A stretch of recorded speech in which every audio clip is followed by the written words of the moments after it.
अभी भेंट के जरिए हम परमेश्वर की महिमा करने का समय है। காணிக்கை தசமங்களை கரங்களில் எடுத்துக்கொள்வோம். भेंट को आप अपने हाथ पे ले लीजिए கர்த்தருக்கு நேராக உயர்த்துவோம். और परमेश्वर के आगे हम கர்த்தருடைய வார்த்தை அறிக்கையிட்டு நாம் கொடுப்போம். और परमेश्वर के वचन को हम बोल के, கர்த்தர் என் மேய்ப்பராய் இருக்கிறார், நான் தாழ்ச்சி அடைய மாட்டேன். यहोवा मेरा चरावा है, मुझे कुछ घटी नहीं होगी। சிங்கக்குட்டிகள் தாழ்ச்சி அடைந்து பட்டினி கிடக்கும். जवान सिंह को तो घटी होगी और वे भूखे भी रहेंगे, கர்த்தரை தேடுகிற எனக்கு ஒரு நன்மையும் குறைபடாது. परंतु यहोवा की खोज को किसी भी भली वस्तु की घटी ना கர்த்தருடைய होगी। வார்த்தையை விசுவாசிக்கிறேன், परमेश्वर के वचन को विश्वास करता हूँ இயேசுவின் நாமத்தில் கொடுக்கிறேன். और यीशु मसीह के नाम से देता हूँ। आमीन। கொடுக்கிறான வெளியிலே நாம் கர்த்தருடைய வார்த்தைக்கு செல்லுவோம். देते समय हम परमेश्वर के वचन की ओर बढ़ेंगे। நாம் கடந்த சில வாரங்களாக புது உடன்படிக்கை என்ற தலைப்பிலே போதனைகளை நாம் பார்த்து வருகிறோம். पिछले कई हफ्ते से हम आके नए वाचा के बारे में हम बात कर रहे थे। மத்தேயு சுவிசேஷம் 26ஆம் அதிகாரம் 26 ல இருந்து 28 வரைக்கும் உள்ள வசனங்களை நாம் பார்ப்போம். मैथ्यू का चैप्टर 26 वर्स 26 to 28 हम पढ़ेंगे। அவர்கள் போஜனம் பண்ணுகையில் இயேசு அப்பத்தை எடுத்து ஆசீர்வதித்து அதை பிட்டு சீஷர்கள் கொடுத்து, நீங்கள் வாங்கி புசியுங்கள், இது என்னுடைய சரீரமாய் இருக்கிறது என்றார். பின்பு பாத்திரத்தையும் எடுத்து ஸ்தோத்திரம் பண்ணி அவர்களுக்கு கொடுத்து, நீங்கள் எல்லாரும் இதிலே பானம் பண்ணுங்கள், இது பாவ மன்னிப்பு உண்டாகும்படி அநேகருக்காக சிந்தப்படுகிற புது உடன்படிக்கைக்குரிய என்னுடைய ரத்தமாய் இருக்கிறது. जब वे खा रहे थे तो यीशु ने रोटी ली और आशीष मांग कर तोड़ा और चेले को देखकर कहा, लो खाओ, ये मेरी देह है। और फिर उसने कटोरा लेकर धन्यवाद किया और उन्हें देकर कहा, तुम सब इसमें से पियो, क्योंकि ये वाचा मेरे वह लहू है जो बहुताय लोगों के पापों की क्षमा के निमित्त बहाया जाता है। 28ஆம் வசனத்துல புது உடன்படிக்கை என்ற வார்த்தை வருகிறது. அங்கதான் இந்த டைட்டில் எடுத்திருக்கேன். तो यहाँ पे आके हम 28 वर्ष में देखेंगे तो एक नया वाचा के बारे में देख रहे हैं। முதல்ல உடன்படிக்கை என்றால் என்ன என்பதை நாம் அறிந்து கொள்ள வேண்டும். सबसे पहले वाचा क्या है करके हम देखना चाहिए। இந்த உடன்படிக்கை ரத்தத்தினால் செய்யப்படுகிற ஒன்றாய் இருக்கிறது. और ये वाचा जो है लहू के से बनाया जाता இது है மிகவும் புனிதமான ஒன்றாய் இருக்கிறது. और ये बहुत ही पवित्र है இதை எல்லாரும் மதிக்கிறார்கள், கனம் பண்ணுகிறார்கள். और इसको सब लोग आके इसको इज्जत करते हैं। மனுஷர்களால் ஏற்படுத்தப்பட்ட உடன்படிக்கை இது நாள் வரைக்கும் ஒருவரும் மீறினதே கிடையாது என்று சொல்லுகிறார்கள். और इस वाचा को आज तक किसी ने भी आके पार नहीं किया है, ஆகவே இது ரொம்ப புனிதமாக கருதப்படுகிறது. तो इसीलिए बहुत पवित्र माना जाता है। உடன்படிக்கை ரத்தத்தினால் செய்யப்படுகிற ஒன்றாய் இருக்கிறது. और ये आके वाचा आके लहू के जरिए बनाया वाला एक है। இத பலர் திரித்து அந்த ரத்தத்தை வைன்ல கலந்து அதை குடிக்கிறாங்க, அந்த மாதிரி எல்லாம் பண்றாங்க. ஆனா வேத இதற்கு புறம்பானதா இருக்கிறது. बहुत सारे लोग आके दाखरस में आके लहू को मिला के पीते हैं, लेकिन वचन के खिलाफ है। வேதம் அப்படிப்பட்ட காரியங்கள் எல்லாம் போதிக்கிறது இல்லை. और कभी भी वचन आके उसके लिए आके जगह नहीं देता है। ரத்தம் பாவ பரிகாரம், ஆத்துமாக்களுக்காக பாவ பரிகாரம் பண்ணுகிறதுக்காக கொடுக்கப்பட்டது என்று வேதம் சொல்லுகிறது. तो यहाँ पे ये जो लहू के जो बहाने से आके ये आके दिया गया है। ஆத்துமாவுக்காக பாவ நிவிர்த்தி செய்கிறது ரத்தமே என்று நாம வாசிக்கிறோம். और आपका जो आके आत्मा है उसके पाप से दूर करने वाला ही ये लहू है। லேவியராகமம் 17ஆம் அதிகாரம் 11ஆம் வசனத்தில் நாம் அதை வாசிக்கிறோம். और लेविया की किताब में हम 11वें अध्याय पे आके हम ये वचन पढ़ते हैं। ரத்தத்தை அதுக்காக தான் கொடுத்தாரு. और लहू उसी के लिए दिया गया है। அவர் சொல்றாரு, மாம்சத்தின் உயிர் ரத்தத்தில் இருக்கிறது. और यहाँ पे आके जो आके शरीर का जो जीवन है इस लहू में है। ஆத்துமக்களுக்காக பாவ நிவிர்த்தி செய்கிறது ரத்தமே. और आगे ये आत्मा के लिए ये पाप से दूर करने वाला ये लहू ही है। ஆகவே ரத்தத்தெல்லாம் நம்ம குடிக்கிறது கிடையாது. इसलिए हम लोग लहू को नहीं पीते हैं। ஆனா இந்த உடன்படிக்கையை நாம் மதிக்க வேண்டும். लेकिन ये वाचा जो है इसका आप आके इज्जत करना है உடன்படிக்கையை நாம் கனம் பண்ணுகிறவர்களாக இருக்க வேண்டும். और इस वाचा में बांधे हुए होना रहना चाहिए। அவர்கள் இந்த தேவன் ஆபிரகாமோடு உடன்படிக்கை பண்ணார், தாவீதோடு உடன்படிக்கை பண்ணினார். तो यहाँ पे आके अब्राहम ऐसे लोगों के साथ परमेश्वर आके अपने वाचा को बांधते हैं। இந்த உடன்படிக்கையை புரிந்து கொள்வது ரொம்ப ரொம்ப அவசியமா இருக்கிறது நமக்கு. तो हम लोग को ये बहुत ही मुख्य है कि हम इस वाचा को समझ सके, ஏன்னா உடன்படிக்கையை விளங்கினாதான் பைபிள் நல்லா விளங்கும். क्योंकि जब आप इस वाचा को समझ पाओगे तभी आपको ये बाइबल भी समझ में உடன்படிக்கை आएगा। நன்றாக புரிந்து கொள்ளும் என்றால் விசுவாசம் உறுதிப்படும். अगर आपको इस वाचा को समझना है तो आपका विश्वास आके बहुत ही आके स्ट्रांग होना है। இந்த ரத்த உடன்படிக்கை புரிந்து கொள்வது நம்முடைய விசுவாசத்தினுடைய அஸ்திபாரம் போல இருக்கிறது. जब आप इस लहू के वाचा को आप समझ पाएंगे तो हमारा ये विश्वास का एक फाउंडेशन होता है। தேவன் நமக்கு கொடுத்திருக்கிற எல்லா வாக்குத்தத்தங்களும் இந்த ரத்த உடன்படிக்கையின் மூலம்தான் கொடுக்கப்பட்டிருக்கிறது. परमेश्वर ने जो भी वचन हमको दिया है इस लहू के वाचा के द्वारा ही हमें दिया है அந்த உடன்படிக்கையின் வாக்குத்தத்தங்கள் நிச்சயமாய் வந்து நிறைவேறக்கூடியதா இருக்கிறது. और जो वाचा के द्वारा जो भी वचन परमेश्वर ने हमको दिया है आशीर्वाद का उससे पूरा होता है। இன்றைக்கு இந்த உடன்படிக்கை வந்து எதனால செய்யப்படுகிறது என்று பார்க்கும்பொழுது உடன்படிக்கை வந்து பல காரணங்களுக்காக செய்யப்படுகிறது. तो ये आज आके ये वाचा कैसे बनाया जाता है करके देख रहे हैं। அதுல முக்கியமானது என்ன?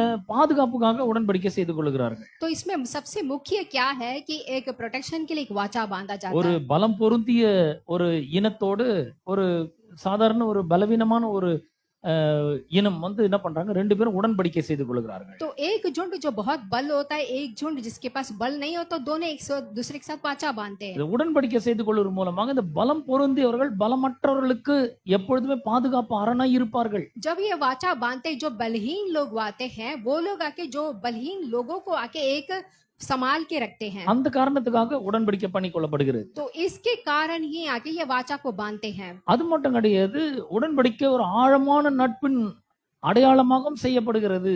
और ये जो वाचा है गहरे एक दोस्ती के लिए बनाया जाता है। 1 சாமுவேல் 18ஆம் அதிகாரம் 3ஆம் வசனத்தை உங்களுக்காக நான் வாசிக்கிறேன். पहला सामुएल आके हम देखेंगे 15 अध्याय 3ஆம் வசனம் 18:3 வாசிக்கிறேன். யோனத்தான் தாவீதை தன் ஆத்துமாவை போல சிநேகித்ததினால் அவனும் இவனும் உடன்படிக்கை பண்ணி கொண்டார்கள். तो यहाँ पे हम आके पहला सामुएल 18 अध्याय 3 वचन में देखते तब योनातान ने दाऊद से वाचा बांधी क्योंकि वे उसमें से अपने प्राण के समान प्यार करते थे। தாவீதை உயிருக்குயிராக சிநேகிக்கிறான். तो यहाँ पे दाऊद को अपने प्राण के जैसा वो स्नेह करता था। யோனத்தான் தன்னுடைய ஆத்துமாவை போல தாவீதை சிநேகிக்கிறான். और जो योनातान है अपने आत्मा के जैसे दाऊद से प्रेम करता அந்த था। ஆழமான நட்பை வெளிப்படுத்தும்படியாக அவன் உடன்படிக்கை செய்து கொள்கிறான். तो ये गहरा दोस्ती प्रकट होने के लिए एक दूसरे से वो लोग वाचा बांधते இந்த हैं। ஆழமான நட்பு ஆழமான அன்பு இதுக்கு வந்து பழைய உடன்படிக்கையில எபிரேய வார்த்தையில ஹெசெட் என்று சொல்லப்படுகிறது. ஹெசெட் HESED ஹெசெட். तो यहाँ पे आके जो गहरा दोस्ती गहरा प्रेम या आके पुराने नियम में ऐसे करके कुछ वर्ड होता है। இந்த ஹெசெட் என்ற வார்த்தைக்கு கிருபை, இரக்கம், மனதுருக்கம் இப்படி அர்த்தம் வருகிறது. तो यहाँ पे एसेट का मतलब क्या होता है कि करुणा अति करुणा यहाँ पे वाला होता है। ஆங்கில மொழியாக்கத்துல நம்ம பார்க்கும்பொழுது லவ்விங் கைண்ட்னஸ், மனதுருக்கம் तो அது यहाँ அந்த வார்த்தை சொல்லப்படுகிறது. तो अंग्रेजी में देखते ही बहुत ही अनुग्रहकारी ऐसे बोला जाता है। இந்த கிருபை, இரக்கம் இதுதான் தெய்வீக அன்பின் அடையாளமாக இந்த உடன்படிக்கையின் வார்த்தைகளாக சொல்லப்பட்டிருக்கிறது. तो ये अनुग्रह और दया परमेश्वर के ओर से प्रकट होता है। வைன்ஸ் எக்ஸ்பாசிட்டரி என்ற ஒரு புத்தகம் இருக்குது. அதுல வந்து இந்த ஹெசெட் என்ற வார்த்தைக்கு விளக்கம் சொல்லி இருக்கிறார்கள். तो ऐसा एक पुस्तक है जिसमें ये ऐसा का मतलब बताया गया है। Steadfast love. Hesed means steadfast love, உறுதியான அன்பு. तो ये इसका मतलब जो है कि बहुत ही आके गहरा प्रेम। ஹெசெட் என்று சொன்னால் கவனன்ட் லவ், உடன்படிக்கையின் அன்பு. और इसका मतलब होता है कि एक वाचा बांधा गया एक प्रेम। ஹெசெட் என்று சொன்னால் अनफेलिंग लव, ஒழியாத அன்பு, மாறாத அன்பு. और इसका मतलब है जो प्रेम जो कभी बदलता नहीं है। பாருங்க, இந்த உடன்படிக்கையின் அன்பு வந்து வித்தியாசமான ஒரு அன்பாய் இருக்கிறது. तो ये वाचा के द्वारा जो बांधा गया जो प्रेम है बहुत ही अद्भुत है। இந்த உடன்படிக்கையின் அன்பு நம்மை தேடி வருகிற அன்பாய் இருக்கிறது. और ये वाचा का जो प्रेम है वो हमें ढूंढ के आता है। இந்த உடன்படிக்கையின் அன்பு நம்மை கைவிடாத அன்பாய் இருக்கிறது. और ये वाचा से बांधा गया जो प्रेम है हमें कभी भी हाथ नहीं छोड़ता है। அப்போ இந்த உடன்படிக்கையின் அன்பு அப்படின்னு சொல்லும் பொழுது இந்த அன்பு தெய்வீக அன்பு நம்முடைய இருதயங்களில் ஊற்றப்பட்டிருக்கு என்று ரோமர் 5:5 நாம் வாசிக்கிறோம். तो रोमियो की किताब 5 रोमन की किताब 5:5 में हम देखते हैं ये जो है हमारे हृदय में ये प्रेम डाला गया है। இந்த உடன்படிக்கையின் அன்பு இருக்குது, அதுல வந்து 3 கருத்துக்கள் வலியுறுத்தப்படுகிறது. तो ये जो प्रेम है इसमें 3 चीजें बताता है। स्ट्रेंथ, स्टेडफास्टनेस एंड लव, जो कि बल और जो कभी भी खत्म नहीं होता है, और जो प्रेम है வலிமை, உறுதி, அன்பு. जो कि बल और जो कभी भी खत्म नहीं होता है, और जो प्रेम है। இந்த கிருபை என்ற இரக்கம் என்ற வார்த்தையில் இந்த 3 கருத்துக்களையும் உள்ளடக்கியதாக இருக்கிறது. கிருபை, இரக்கம்னு வலிமை, உறுதி, அன்பு, இது 3 தான் கிருபை, இரக்கம் என்று சொல்லப்படுகிறது. ये अनुग्रह और करुणा के अंदर आके ही ये 3 चीज आता है இந்த आपको। வார்த்தைகளை நாம் விளங்கிக் கொள்ளும் பொழுது இந்த கிருபை, இரக்கம், ஹெசெட், லவ்விங் கைண்ட்னஸ், ஸ்டெட்ஃபாஸ்ட் லவ், இதெல்லாம் நம்ம விளங்கிக் கொள்ளும் பொழுது தேவன் நம்மிடத்தில் எப்படி அன்பு கூறுகிறார் என்பதை நாம் விளங்கிக் கொள்ள முடியும். जब इस चीज को हम समझ लेंगे कि जो प्रेम जो कभी भी खत्म नहीं होता है, जो हमेशा रहता है, तो परमेश्वर हमसे कितना प्रेम करते हैं करके उसे हम समझ सकते हैं। இன்றைக்கு பாருங்க சில ஆண்கள் பெண்கள் கண்டதும் காதல் அப்படிங்கிறாங்க. तो आज क्या बोलते हैं कि जिसे भी देखते हैं उससे प्रेम होता है। பார்த்தங்க ரொம்ப பிடிச்சிருச்சு, அதனால நான் வந்து அவரை கல்யாணம் பண்ணிக்க போறேன். अभी लोग क्या बोलते हैं, मुझे देखते ही उसको पसंद आ गया, मैं उसे शादी करना இந்த चाहता பொண்ணை हूँ। பார்த்தா எனக்கு ரொம்ப பிடிச்சிருச்சு, அதனால கல்யாணம் பண்ணிக்கிறேன். अब ये लड़की मुझे बहुत पसंद आ गई, मैं उसको शादी करने वाला हूँ। இன்றைக்கு அப்படிதான் உலகம் போய் கொண்டிருக்கிறது. और दुनिया कुछ इस प्रकार ही जाता है। ஆனால் தேவன் நம்மேல் வைத்திருக்கிற அன்புல வலிமை, உறுதி, அன்பு மூன்றும் இருக்கிறது. लेकिन परमेश्वर जो प्रेम हमारे ऊपर रखा है उसमें बल है और हमेशा खत्म नहीं होता है, और वो प्रेम है। இன்றைக்கு பார்த்த உடனே கண்ட உடனே மனசுக்கு பிடிச்சு போச்சுங்க, காதல் பண்ணிட்டேன் கல்யாணம் பண்ணிக்கிறேன்னு சொல்றாங்களே. अब इसे देखते ही मुझे पसंद आ गया, प्रेम करो शादी करो, वैसा नहीं है। அவர்களுடைய வாழ்க்கை கொஞ்சம் நம்ம நோக்கி பார்க்கணும் பாருங்க. हम उनके जीवन को थोड़ा देखना है। அந்த வாழ்க்கையில வெறும் வலிமை, உறுதி, வலிமை இருக்குது, வலிமை மட்டும் இருக்குது, லவ் இல்ல, ஃபீலிங்கே இல்ல, எந்த ஃபீலிங்கும் கிடையாது. அப்ப எப்படி இருக்கும் கொஞ்சம் யோசிச்சு பாருங்க. तो देखिए उस जीवन में आके प्रेम है पर आके कोई प्रेम नहीं है, पर बल है करके देखते பெண்கள் हैं। எப்பொழுதுமே உணர்வு பூர்வமானவர்களாக இருக்கிறார்கள். कोई आके दोनों आके मन से नहीं है, அவர்களுக்கு அன்பான வார்த்தைகள் வேண்டும், क्योंकि उनको आके प्रेम भरा बातें चाहिए, கடுப்பான வார்த்தைகள் தேவையில்லை அவங்களுக்கு. उनको गुस्सा भरा बातें नहीं चाहिए। ஆனா இந்த ஆணுக்கு வந்து வலிமை இருக்கு, ஆனா அன்பு இல்ல, ஃபீலிங்கே இல்ல, கொஞ்சம் கூட ஃபீலிங் இல்ல. இப்போ लेकिन इस आदमी के पास बल है लेकिन प्रेम कुछ भी महसूस ही नहीं है। ஆனா பார்த்தோன்னே பிடிச்சிச்சு கல்யாணம் பண்ணிட்டாங்க. இப்போ लेकिन वो कहता है देखते ही पसंद आ गया और शादी करने वाला हूँ। உள்ள அந்த ஃபீலிங் இல்லாததுனால லவ் இல்ல, வெறும் வலிமை இருக்கு, ஆனா இங்க அந்த ஃபீலிங் இல்லாததுனால அங்க ஒரு பிரச்சனை ஏற்படுகிறது.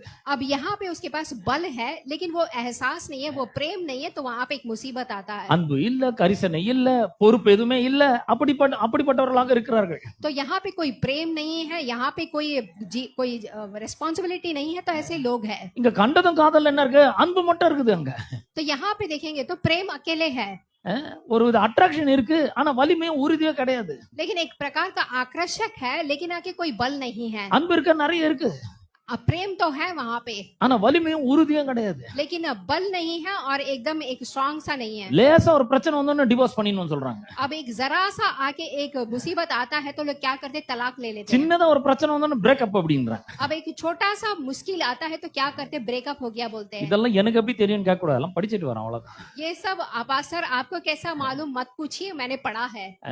அப்ப இந்த அன்புல இந்த மூன்றுமே இருக்க வேண்டும் பாருங்க. तो जब प्रेम करके आता है तो ये तीनों चीज उस पे रहना चाहिए। அன்பு இல்லைன்னா, ஒரு ஃபீலிங் இல்லைன்னா, ஒரு அஃபெக்ஷன் இல்ல, ஒரு எமோஷன் இல்லைன்னா அங்க என்ன அந்த குடும்பத்துல என்ன மாதிரி ஒரு இது இருக்கும் பாருங்க.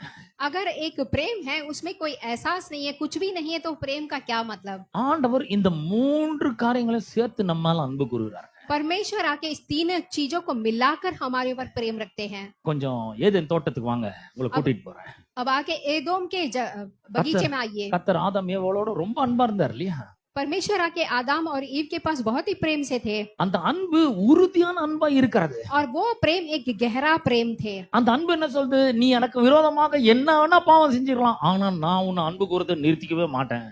अब यहाँ के वो प्रेम क्या कहता, तू मेरे विरोध आके कुछ भी काम कर ले लेकिन तुझे स्वीकार कर। தன்னை உண்டாக்கின தேவனுக்கு விரோதமாக அவன் பாவம் செய்திருக்கிறான். उन्होंने आके परमेश्वर जिसने उन्हें बनाया उनके विरोध वो पाप करते हैं, கடவுள் கொடுத்த நல்ல வாழ்க்கை அவன் கெடுத்து போட்டிருக்கிறான். और वो लोग परमेश्वर ने जो अच्छा जीवन दिया उसे बिगाड़ देते हैं, கடவுளுக்கே நம்பிக்கை துரோகம் பண்ணி இருக்கிறான். और परमेश्वर के साथ ही वो लोग विश्वासघात करते हैं। அவரை பார்த்து நீங்க என்னங்க, நீங்க எல்லாமே என்னால வாழ முடியும்னு சொல்லிடுறான். अब वो मनुष्य क्या कहता है, परमेश्वर आपके बिना मैं जी सकता हूँ। அப்படிப்பட்டவனையும் இவர் அன்பு கூறுகிறார். अब लेकिन वैसे लोगों के ऊपर भी परमेश्वर प्रेम करते हैं। அப்படிப்பட்டவனிடத்தில் அன்பு கூர்ந்து ஒன்றுமறியாத மிருகத்தை கொன்று தோலினால உடைகளை செய்து அவனுக்கு உடுத்துகிறார். और वैसे लोगों के लिए क्या करते हैं कि एक मेमना को मार के उसको लेके उनको कपड़ा बनाते இது हैं। மூலமாக அவர் ஆதாமின் மேல வச்சிருந்த அன்பு எவ்வளவு வலிமையானது, உறுதியானது என்பதை அவர் காண்பிக்கிறார். अब इसके जरिए आके आदम और ईव के ऊपर कितना प्रेम रखा है करके वो दिखाते हैं। அப்படிப்பட்ட அன்பினாலே தான் தேவன் உங்களையும் என்னையும் நேசிக்கிறார். और वैसा एक प्रेम से ये परमेश्वर आपको और मुझसे प्रेम करते When हैं। God says I love you, he remembers his steadfast love and loving kindness. जब परमेश्वर आके आपसे कहते हैं कि मैं तुमसे प्रेम करता हूं, तो परमेश्वर अपना गहरा प्रेम को याद करते He हैं remembers his unfailing love and covenant love. और परमेश्वर आके उस प्रेम को याद करते हैं जो कभी आके खत्म नहीं होता है। அப்ப இவர் அந்த மாதிரி ஒரு அன்பினாலே நம்மிடத்தில் அன்பு கூறுகிறார். तो वैसा एक प्रेम से परमेश्वर हम सबसे प्रेम करते இந்த हैं। அன்பு எப்படிப்பட்ட அன்பு? अब ये प्रेम कैसा प्रेम है? எப்பேற்பட்டவனையும் கைவிடாத ஒரு அன்பாய் இருக்கிறது. कैसा इंसान भी हो उसको हाथ नहीं எந்த छोड़ते हैं। சூழ்நிலையிலும் மாறாத அன்பாய் இருக்கிறது. चाहे कोई भी परिस्थिति में क्यों ना हो, वो प्रेम नहीं बदलता பாருங்க, है। ஒரு கணவன் மனைவி இருக்காங்கன்னா மனைவி கணவனுக்கு பிரியமா பேசணும், அப்பதான் அந்த அன்பு கிடைக்கும். अभी देखिए, एक पति पत्नी होती है तो पत्नी आके अच्छा से बात करना है पति के पास, மனைவி கணவனுக்கு பிரியமானதை பேசணும்.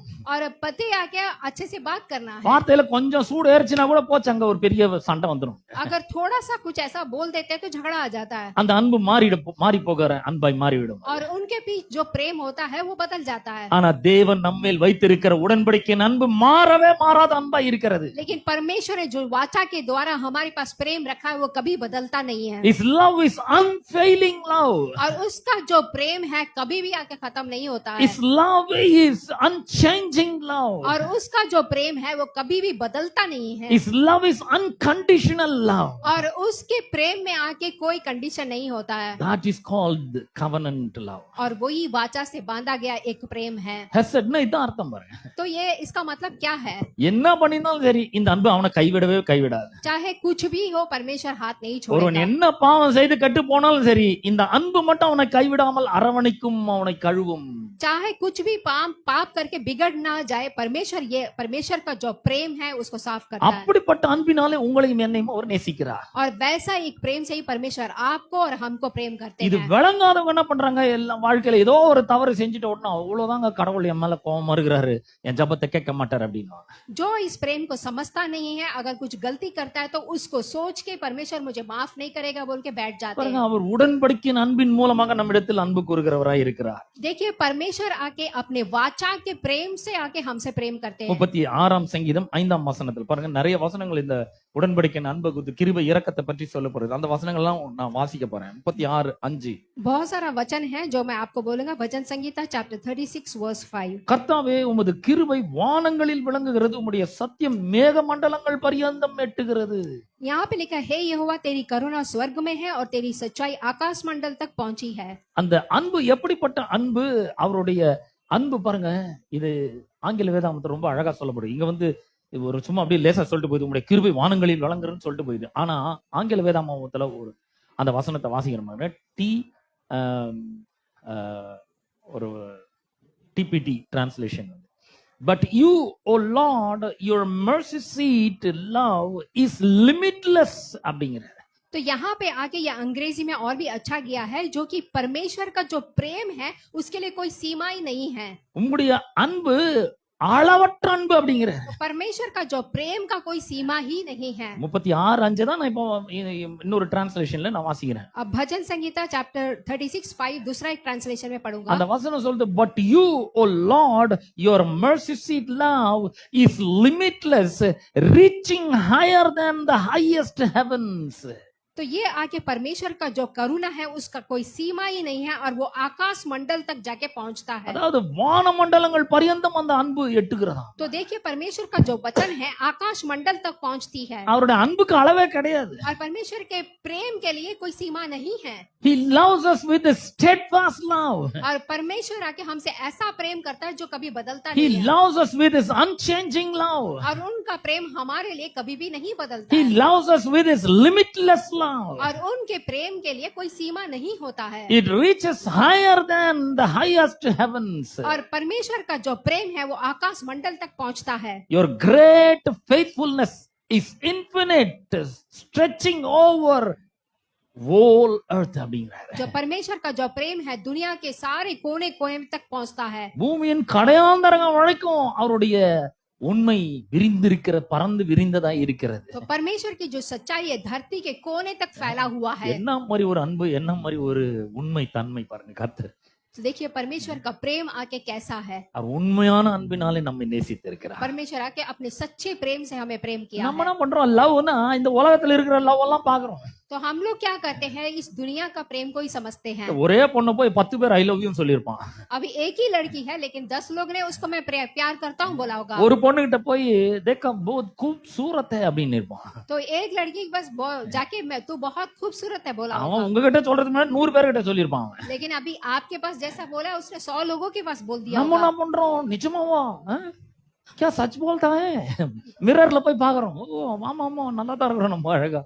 हम लोग क्या सोचते, सच में आप सच बोल रहे क्या मैं खूबसूरत हूँ करके।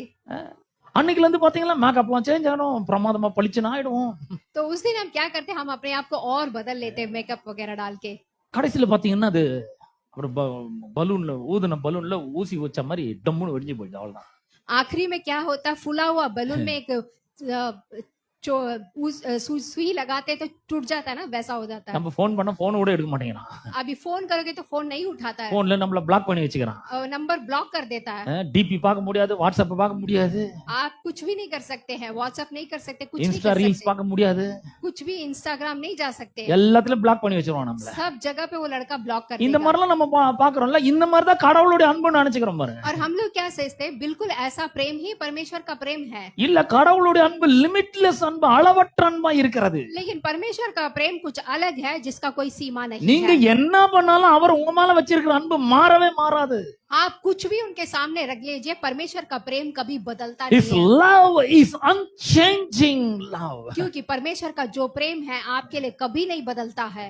ஆதாம் எடுத்துக்கோங்க, இப்பதான் அவ்வளவு பெரிய பாவத்தை பண்ணிட்டு வந்துறான், மீறிட்டான், அவர் சொல்ல மீறிட்டான், இருந்தாலும் அவனை மன்னிச்சு அவனுக்கு இரக்கம் காண்பிக்கிறவராய் இருக்கிறார். देखिए परमेश्वर आके कैसा भी हो उसको माफ करके अपने करुणा को दिखाते हैं। 92ஆம் சங்கீதம், 92ஆம் சங்கீதம் भजन संहिता चैप्टर 92 1 இருந்து 3 வரைக்கும் உள்ள வசனங்களை வாசிக்கிறேன். वर्स 1 to 3 पढ़ेंगे। கர்த்தரை துதிப்பதும் உன்னதமானவரே உமது நாமத்தை கீர்த்தனம் பண்ணுவதும்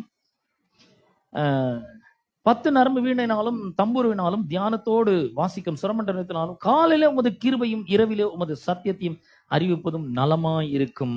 यहाँ पे वचन कुछ इस प्रकार करता है, यहोवा का धन्यवाद करना भला है, हे परम प्रधान तेरा नाम का भजन गाना, प्रातः काल को तेरी करुणा और प्रति रात को तेरी सच्चाई का प्रचार करना, 10 तारे वाले बाजे और सारंगी पर और वाणी पर गंभीर स्वर से गाना भला है। காலையிலே அவருடைய கிருபை அவ்வளவு அற்புதமான கிருபையாய் இருக்கிறது. तो प्रातः काल को परमेश्वर की करुणा आके बहुत ही अच्छा होता है। காலையில அவர் கிருபையை அவர் விளங்க பண்ணுகிறவராய் இருக்கிறார். तो एकदम जो प्रातः काल सवेरे सवेरे अपने अनुग्रह को दिखाते हैं। அவர் அவ்வளவு அற்புதமான ஒரு தேவனாய் அவர் இருக்கிறார். परमेश्वर इतने अद्भुत परमेश्वर है। அது மட்டும் இல்ல, இன்னொரு வசனத்தை நான் வாசிக்க போறேன். சங்கீதம் புத்தகத்துல 40வது சங்கீதத்தை एक और ஒரு वचन வசனத்தை வாசிக்க போறேன். அதுக்கு முன்னாடி இந்த 92ஆம் சங்கீதம் 3ஆம் வசனத்தை ஆங்கில மொழியாக்கத்துல வாசிக்கிறேன். भजन Melodies of praise will fill the air as every musical instrument joined with every heart overflows with worship. तो यहाँ पे आके तीसरे वचन में आके दूसरे ट्रांसलेशन में हमने पढ़ा था कि परमेश्वर आके सारंगी और वाणी और गंभीर स्वर से गाना आके बला है। At each and every sunrise we will be thanking you for your kindness and your love. और परमेश्वर का प्रेम और उनके काम के लिए हर लोग आके परमेश्वर का धन्यवाद அதாவது करेंगे। காலையில உங்களுடைய கிருபையும் இரவிலும் அந்த சத்தியத்தையும் அறிவிப்பது நலமா இருக்கும்னா, இந்த சங்கீதக்காரன் என்ன சொல்றான்னா, காலையில ஏஞ்சிக்கும் போதே ஒவ்வொரு சூரிய உதயத்திலும் நான் ஏஞ்சி உமக்கு நன்றி சொல்றேன், எதுக்கு, உம்முடைய இரக்கத்துக்காக உம்முடைய அன்புக்காக நன்றின்னு சொல்றேன். यहाँ पे प्रातः काल में आके तेरी करुणा है करके इसका मतलब क्या है, हर सवेरे उठकर परमेश्वर से प्रार्थना करना कि तेरी करुणा के लिए धन्यवाद நம்ம ஒவ்வொரு करके। நாளும் கர்த்தருடைய அன்புக்காகவும் கர்த்தருடைய இரக்கத்துக்காகவும் நன்றி சொல்கிறவர்களாக இருக்க வேண்டும். हर एक दिन आके हम परमेश्वर के अनुग्रह और करुणा के धन्यवाद करने वाले होने चाहिए। 40வது சங்கீதம் 10ஆம் வசனத்தையும் 11ஆம் வசனத்தையும் வாசிக்கிறேன். भजन संहिता चैप्टर 40 वर्स 10-11 पढ़ेंगे। 10-11 வாசிக்கிறேன். உம்முடைய நீதியை நான் என் இருதயத்துக்குள் மறைத்து வைக்கவில்லை, உமது சத்தியத்தையும் உமது ரட்சிப்பையும் சொல்லி இருக்கிறேன், உமது கிருபையையும் உமது உண்மையையும் மகா சபைக்கு அறிவியாதபடிக்கு நான் ஒளித்து வைக்கவில்லை. கர்த்தாவே, நீர் உம்முடைய இரக்கங்களை எனக்கு கிடையாமற் போக பண்ணாதேயும், உமது கிருபையும் உமது உண்மையும் எப்பொழுதும் என்னை காக்க கடவது.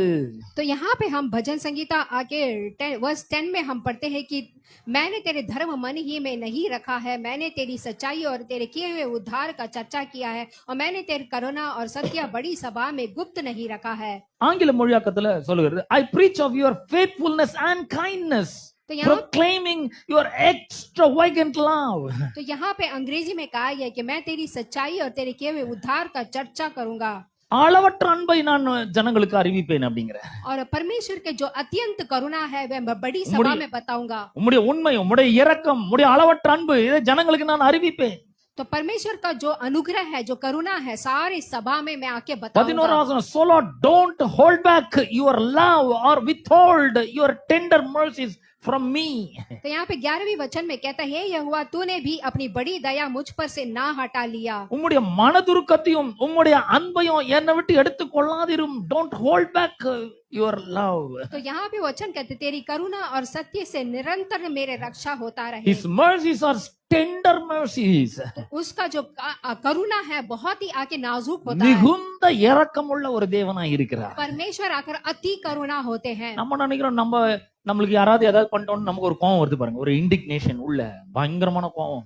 அது ஒரு கணவனா இருக்கட்டும், மனைவியா இருக்கட்டும், இந்த ஆளு சரி கிடையாது, நம்ம சரியா கிடையாது, வச்சுக்கிறேன் இவருக்கு, வேற விதத்துல வைக்கிறேன், நான் எங்க வைக்கணுமோ அங்க வைக்கிறேன் அப்படின்னா.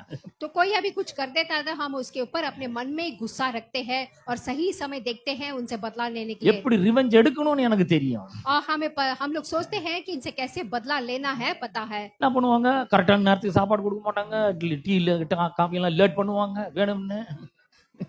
तो खाना नहीं देंगे, चीनी ज्यादा डाल देंगे मेरी मम्मी की இதே तरह. மாதிரி ஆண்டவரை நினைச்சுக்கிறோம் நம்மளும். तो ऐसा ही करते हैं. நம்ம ஏதாவது பண்ணோம்னா ஆண்டவர் ரெடியா இருக்கிற நம்மள அடிக்கிறதுக்கு உதைக்கிறதுக்கு. तो आगे अभी कुछ करेंगे तो एकदम तैयार रहते हैं बदला लेने के लिए. இல்லங்க, அவருடைய லவ் எக்ஸ்ட்ராவேகன்ட் லவ்ங்க. लेकिन परमेश्वर का जो प्रेम है बहुत ही महान है. அளவற்ற அன்பினால் அவர் உங்களிடத்தில் அன்பு கூறுகிறார். और परमेश्वर का प्रेम है कोई सीमा ही नहीं है जो ऐसा प्रेम करते நீங்கள் हैं. என்ன பண்ணாலும் அவர் உங்க மேல வச்சிருக்கிற அன்புல கொஞ்சம் கூட குறையறதே கிடையாது. चाहे आप अपने जीवन में कुछ भी करें, परमेश्वर ने जो प्रेम आपके पास रखा है कभी नहीं He बदलेगा. loves you so much वो आपसे इतना प्रेम करते हैं with his whole heart. अपने पूरे दिल से. Nobody can love और कोई as भी God loves you. जैसा परमेश्वर आपसे प्रेम करते वैसा कोई आपसे प्रेम नहीं कर யாருமே நினைக்க முடியும், ஏன்னா ஒரு முழு இருதயத்தோட அன்பு கூறுறாரு பாருங்க. सकता. कोई भी मुझसे प्रेम करने की जरूरत नहीं, लेकिन मेरे साथ जो है वो मुझसे प्रेम करेगा. அவருடைய அன்பு எக்ஸ்ட்ராவேகன்ட் அன்பு, और ये परमेश्वर का जो प्रेम है बहुत ही महान प्रेम है. அளவற்ற அன்பாய் இருக்கிறது. वो प्रेम का कोई सीमा नहीं है. பாருங்க, கிறிஸ்தவமே வந்து பாத்தீங்கன்னா ஒரு அற்புதமான ஒரு வாழ்க்கை முறை அது. देखिए मसीहा के लोग हैं एक अद्भुत जीवन जीते हैं. கிறிஸ்டியானிட்டியோட பியூட்டியே என்னன்னா கர்த்தர் தம்மை வெளிப்படுத்துகிறவராய் இருக்கிறார். मसीहा के लोग का एक सुंदरता क्या है कि परमेश्वर खुद वहाँ पे प्रकट होते हैं. அவர் தம்மை நமக்கு வெளிப்படுத்தாமல் நாம் அவரை அறிந்து கொள்ளவே முடியாது. और जब वो हमें प्रकट करके नहीं दिखाते तो हम उसे पता नहीं लगा सकते. நம்மளே போய் அவர் யார் எப்படிப்பட்டவர்னு கண்டுபிடிக்க முடியாது. और वो लोग कैसे हैं करके हम पता नहीं लगा सकते हैं. திருமண வாழ்க்கையில கூட பாத்தீங்கன்னா லவ் பண்ணும்போது ஒரு மாதிரி இருப்பாங்க, ரொம்ப அன்பு இருக்கிற மாதிரியும், பிரமாதமா வரும்போதெல்லாம் ஒரு இவ்வளவு பெரிய சாக்லேட் எடுத்து இன்னொரு देखिए அந்த மாதிரி. प्रेम करते समय वो प्रेम अलग होता है, बड़े बड़ा चॉकलेट मिलता है. கல்யாணம் ஆயிட்ட பிறகு அதெல்லாம் ஒண்ணுமே இருக்காதாங்க. लेकिन शादी होने के बाद कुछ भी नहीं होता है. ஆனா இவருடைய அன்பு அந்த மாதிரிலாம் கிடையாது. लेकिन इस परमेश्वर के पास ऐसा नहीं है. இது மாறாத அன்பாய் இருக்கிறது. ये प्रेम कभी नहीं बदलता है. நம்ம நினைச்சுக்கிறோம் இவ்வளவு பெரிய சாக்லேட் வாங்கணும், என்ன அன்பு தெரியுமா ஏமால, நம்ம ஃப்ரெண்ட்ஸ் கிட்ட எல்லாம் சொல்லுவோம். अभी हम लोग क्या सोचते इतना बड़ा टॉफी दे दिया तो बहुत बड़ा प्रेम है, दोस्तों को बोलेंगे देखो कितना बड़ा चॉकलेट है, वो बहुत प्यार करता है, मैं भी प्यार करता है. Everything is fake. लेकिन सब कुछ आके एक धोखा है. After marriage only you will know शादी करने के बाद ही सच्चाई आपको पता चलेगा. the true color of your spouse. पति का एक असली चेहरा. ஏன்னா இன்னைக்கு சும்மா ஒரு மணி நேரம் அரை மணி நேரம் உங்க கூட இருப்பாரு, அவ்வளவுதான். आज आके एक आधा घंटा एक घंटा रहेंगे. அதுல நல்லா ட்ரெஸ் பண்ணி சென்ட் கிண்டலாம் அடிச்சுக்கணும் வாசனையா. इसलिए अच्छे कपड़े पहन के सेंट मार के जाते हैं. ஒரு சாக்லேட் வாங்கி ரெண்டு பேர் கடிச்சுக்கணும். और एक चॉकलेट के लिए दो लोग डांट. ஒரு ஜூஸ் வாங்கி ரெண்டு ஸ்டாப் போட்டு ரெண்டு பக்கம் ஒரு இழுக்கிறது. एक जूस लेके दो लोग पीते हैं. இந்த கூத்தெல்லாம் நடக்கும் நல்லா. ये सब कुछ होता है. ஆனா கல்யாணம் பண்ணி ஒரே வீட்டுல 24 மணி நேரமா இருக்கும்போது, लेकिन शादी ओके 24 घंटे में இந்த அம்மா தூங்கி ஏஞ்ச முகத்தை பாப்பாங்க அவரு. जब सवेरे मुंह को देखेंगे तो ஐயோ இந்த பொண்ணையா லவ் பண்ணோம் நமக்கே தெரியல அடையாளம்ன்ற மாதிரி இருக்குங்க. पति सोचेगा क्या हमने इस लड़की से शादी किया है, प्रेम किया है, அவருக்கு ஏதாவது ஒரு சின்ன பிரச்சனைனா கூட ஒரு கோபம் பயங்கரமா வர ஆரம்பிக்கும். क्योंकि एक छोटा सा मुसीबत आने से भी गुस्सा सिर के ऊपर आएगा। பீச்ல உருகி உருகி சாக்லேட் மெல்ட் ஆகுற மாதிரி இவர் மெல்ட் ஆனாருங்க. அவரா இவருன்னு நமக்கு ஞாபகம் வரும். போ बीच में आके एकदम पिघल पिघल कर चॉकलेट देता था, वही है क्या करके सोचेंगे। பீச்ல எவ்வளவு உருகுனாருங்க. तो बीच में कितना पिघल कर प्यार किया था, இங்க ரஃப்பா மொரப்பா இருக்கிறாரு. लेकिन यहाँ पे देखो कैसा है करके। இப்பதான் தெரியுதுங்க இவர் சோரூபம். और अभी मुझे इसका सच्चाई पता चल रहा है। But God is a nice person. लेकिन गॉड बहुत अच्छे हैं, He reveals himself to us. क्योंकि परमेश्वर खुद को हमारे पास प्रकट करते He हैं। revealed himself to Moses. क्योंकि परमेश्वर मूसा के पास प्रकट In हुआ था। Exodus chapter 34, 5 and 6, I am going to read that. यहाँ पे एक्सोडस की किताब देखेंगे, चैप्टर 34 में देखेंगे। 5 and 6 I read. கர்த்தர் ஒரு மேகத்தில் இறங்கி அங்கே அவன் அருகே நின்று கர்த்தருடைய நாமத்தை கூறினார். तो यहाँ पे हम देखते हैं 34 पे 5-6 में हम देखते हैं वहां पे परमेश्वर उतर के अपने आप को प्रकट किया। கர்த்தர் அவனுக்கு முன்பாக கடந்து போகிற போது அவர் கர்த்தர் கர்த்தர் இரக்கமும் கிருபையும் நீடிய சாந்தமும் மகாதயையும் சத்தியம் உள்ள தேவன். तो यहाँ पे वो आके वहां पे उतर के वो बोलता है कि परमेश्वर आके वो आके अति करुणा और बहुत ही शांति रखने वाला है। Who is God? और परमेश्वर यहाँ पे कौन He है? is so loving kindness. क्योंकि परमेश्वर आके बहुत ही प्रेम वाला He is है rich in mercy. और बहुत ही आके दया में है He is a gracious God. और बहुत ही अनुग्रहकारी परमेश्वर His है। love is extravagant और love. उसका प्रेम कभी बदलता नहीं है, His love is unchangeable. और उसका प्रेम कभी भी किसी के लिए बदलता नहीं है, Matchless love. और उसका प्रेम किसी से मिलता नहीं है। That is God who is. और அவர்தான் கடவுள், அவர்தான் தேவன். और वही परमेश्वर है। நம்ம நினைக்கிற மாதிரிலாம் இல்ல ஆண்டவர். हम और- सोच சொல்லுங்க. हम सोचने के जैसा परमेश्वर नहीं है, அவர் மிகுந்த கிருபையும் மகா தயவுள்ள தேவனா இருக்கிறார். और वो बहुत ही आके दयालु अनुग्रहकारी है। மோசேக்கு தம்மை அவர் வெளிப்படுத்துகிறார். और यहाँ पे मूसा के पास परमेश्वर अपने आप को प्रकट அப்பதான் करता है, மோசேக்கே தெரியுது और तभी मूसा को पता चलता है। மோசே அந்த மாதிரி ஆள் கிடையாது. और मूसा आके वैसा नहीं था। எண்ணாம 11ஆம் அதிகாரத்துல திருப்பினீங்கன்னா எண்ணாம 11ஆம் அதிகாரத்துல கர்த்தர் பார்த்து ஒரு கேள்வி கேட்கிறான் இவன் மோசே. यहाँ पे गिनती की किताब में हम देखेंगे 11वीं वचन में, எண்ணாமம் 11:11 நம்பர்ஸ் சாப்டர் 11:11. गिनती 11:11। அப்பொழுது மோசே கர்த்தரை நோக்கி இந்த ஜனங்கள் நீர் இந்த ஜனங்கள் எல்லாருடைய பாரத்தையும் என்மேல் சுமத்தினதனால் உமது அடியானுக்கு உபத்திரம் வர பண்ணினது என்ன? உம்முடைய கண்களில் எனக்கு கிருபை கிடையாதே போனது என்ன? तब आके मूसा ने यहोवा से कहा कि तू अपने दास से ये बुरा व्यवहार क्यों करता है, और क्या कारण है कि मैंने तेरे दृष्टि में अनुग्रह नहीं पाया। இப்பதான் சொல்றாரு என் கண்ணுல உனக்கு கிருபை கிடைச்சிருக்குது, என் சமூகம் உனக்கு முன்னாடி போகும். तो यहाँ अभी उन्होंने कहा था कि मेरा कृपा तेरे लिए काफी है और मेरा उपस्थिति तेरे सामने जाएगी। இப்ப மோசே கர்த்தர்ட்ட கம்ப்ளைண்ட் பண்றான், என்னங்க எல்லா வார்த்தையும் ஏன் மேல சுமத்திட்டீங்க? तो यहाँ पे मूसा पूछता है कि सब कुछ क्यों मेरे ऊपर डाल दिया। அடுத்த வசனம் பாருங்க, 12 வசனம் அதோட மோசம். இவர்களுடைய பிதாக்களுக்கு நான் ஆணையிட்டு கொடுத்த தேசத்துக்கு நீ இவர்களை முளையென்ற பாலகனை தகப்பன் சுமந்து கொண்டு போவது போல உன் மார்பில் அணைத்து கொண்டு போ என்று நீர் என்னோட சொல்லும்படி இந்த ஜனங்களெல்லாம் கர்ப்பம் தரித்தனோ இவர்களெல்லாம் பெற்றது நானோ. तो यहाँ पे आके हम 12वीं वचन कहते हैं कि जैसे पिता दूध पीते बालक को आके अपने कंधों में रखता वैसे तुझे लेके जाऊंगा करके बोला, शपथ खाया करके बोलते हैं। கர்த்தர் மோசேகிட்ட என்ன சொல்லிக்கிறாரு? முறுமுறுக்கிறாங்க தான் பரவாயில்ல, ஒரு பால் குடிக்கிற குழந்தைய தகப்பன் சுமக்கிறான்ல அந்த மாதிரி இந்த ஜனங்கள் எல்லாம் சுமந்துன்னு போ அப்படின்னு சொல்லி இருக்கிறாரு. लेकिन यहाँ पे मूसा को परमेश्वर ने कहता है दूध पीते बालक के समान अपने कंधों में लेके जाने की तरह तू लेके அதுக்கு जा। மோசே கர்த்தரை பார்த்துக்காரன், இவங்க எல்லாம் நானா பெத்தேன்? अब मूसा आके परमेश्वर को पूछता है कि நான் கர்ப்பம் தரிச்சனா? मैंने जन्म दिया है क्या, எல்லாரோட வார்த்தை என் மேல சுமத்திட்டீங்களே और அப்படின்னு. सभी का बोझ मेरे ऊपर डाल दिया। ஆனா கர்த்தர் அப்படி கிடையாதுங்க. लेकिन परमेश्वर वैसा नहीं அவர் है। இரக்கமும் மன உருக்கமும் நீடிய சாந்தமும் மிகுந்த கிருபையும் உள்ள தேவனாய் அவர் இருக்கிறார். लेकिन परमेश्वर आके बहुत ही अनुग्रहकारी है। यहाँ पे நெகேமியாவுக்கு கர்த்தர் எப்படி வெளிப்படுத்திருக்கிறார் பாருங்க. नहम्याह का किताब में हम देखेंगे, நெகேமியா 9ஆம் அதிகாரம் 17ஆம் வசனத்தை வாசிக்கிறேன். नहम्याह का किताब चैप्टर 9 वर्स 17 அவர்கள் पढ़ेंगे। செவி கொடுக்க மனதில்லாமலும் அவர்களிடத்தில் நீர் செய்த உமது அற்புதங்களை நினையாமலும் போய் தங்கள் கழுத்தை கடினப்படுத்தி தங்கள் அடிமைத்தனத்துக்கு திரும்பும்படிக்கு அவர்கள் கலகம் பண்ணி ஒரு தலைவனை ஏற்படுத்தினார்கள். ஆனாலும் வெகுவாய் மன்னிக்கிறவரும் இரக்கமும் மன உருக்கமும் நீடிய சாந்தமும் மகா கிருபையும் உள்ளவருமான தேவனாகிய நீர் அவர்களை கைவிடவில்லை. यहाँ पे हम 17 वचन में देखते हैं, और आज्ञा मानने से इनकार किया, और जो आश्चर्य कर्म तूने उसके बीच में किए थे उसको स्मरण न किया। और वहां पे देखते हैं कि क्षमा करने वाला, अनुग्रहकारी, दया और विलंब में कोप करने वाला, अति करुणामय ईश्वर है करके। பாருங்க, ஒரு நாள் அவர்களை கைவிடவே இல்லை. देखिए, उनको कभी भी नहीं छोड़ा है। எப்படிப்பட்டவங்கள இப்ப நம்மலாம் பாருங்க, அவர் வந்து இங்க வந்து ஓப்பனிங் பிரேயர் பண்ணோம், பாட்டெல்லாம் பாடி அவர் ஆராதிக்கிறோம், திருவசனத்தை பிரசங்கம் பண்றோம், நீங்க கேட்டுக்கொண்டு இருக்கிறீர்கள். இந்த மாதிரி ஆட்கள்ல அவங்க எகிப்தின் அடிமைத்தனத்திலிருந்து அவர்களை மீட்டு கொண்டு வந்தார். लेकिन ऐसा नहीं है कि आओ ओपनिंग प्रेयर का गाओ, वर्शिप करो, वैसा नहीं है। वो इजिप्ट से आके उनको छुड़ा के लेके आए थे, பார்வோன் கையில இருந்து விடுதலை ஆக்கினார்.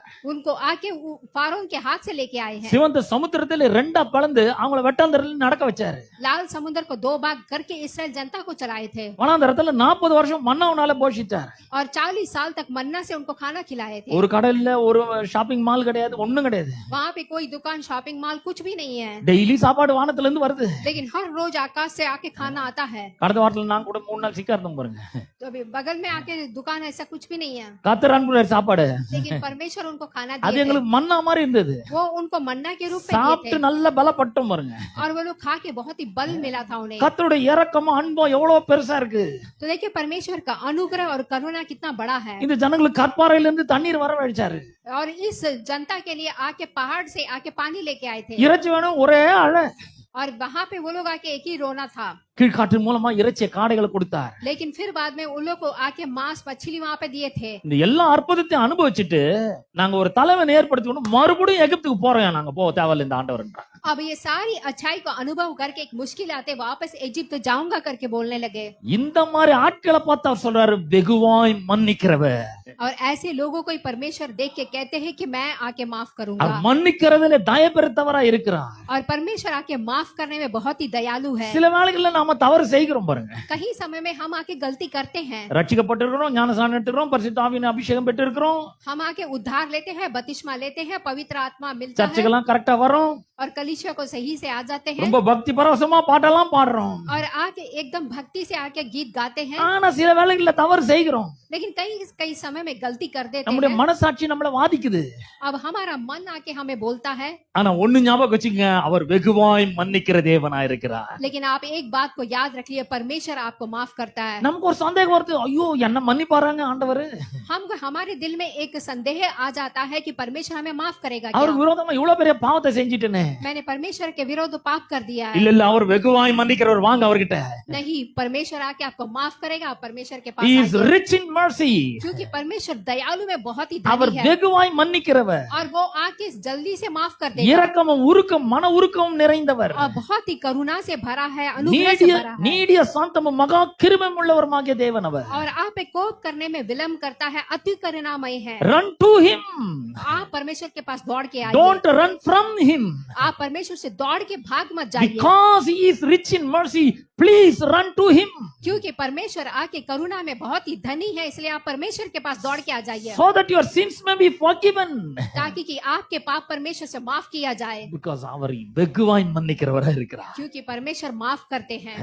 1:9 நாம் நம்முடைய பாவங்களை நாம் அறிக்கையிட்டால் பாவங்களை நமக்கு மன்னித்து எல்லா அநியாயத்தையும் நீக்கி நம்மை சுத்திகரிப்பதற்கு அவர் உண்மையும் நீதியும் உள்ளவராயிருக்கிறார். पहले यूहन्ना की किताब में हम देखते हैं कि जब आप अपने पाप को परमेश्वर के पास बोलते हैं तो परमेश्वर आपके पाप को क्षमा करता है। If you come to him, surely he will forgive you. जब आप आके परमेश्वर के पास आते हैं, जरूर वो आपको माफ You करेंगे, will be forgiven. और आप माफी किया जाएगा, His blood has been shed for you क्योंकि परमेश्वर का लहू आपके लिए बहाया to गया, cleanse all your sins, आपके सारे पापों को धोने के लिए, to wash all your shortcomings, आपके सारे पापों को धो के डालने के लिए, to make you pure और आपको एकदम साफ जुफा जैसा and बनाने के लिए, acceptable before God the Father. ताकि आप परमेश्वर के सामने आके माना गए You हो, are so precious before the क्योंकि Father. आप परमेश्वर के आंखों के सामने बहुमूल्य है। When he sees you, जब he आप- sees no guile. ஒரு பழுதும் கிடையாதுன்றார்.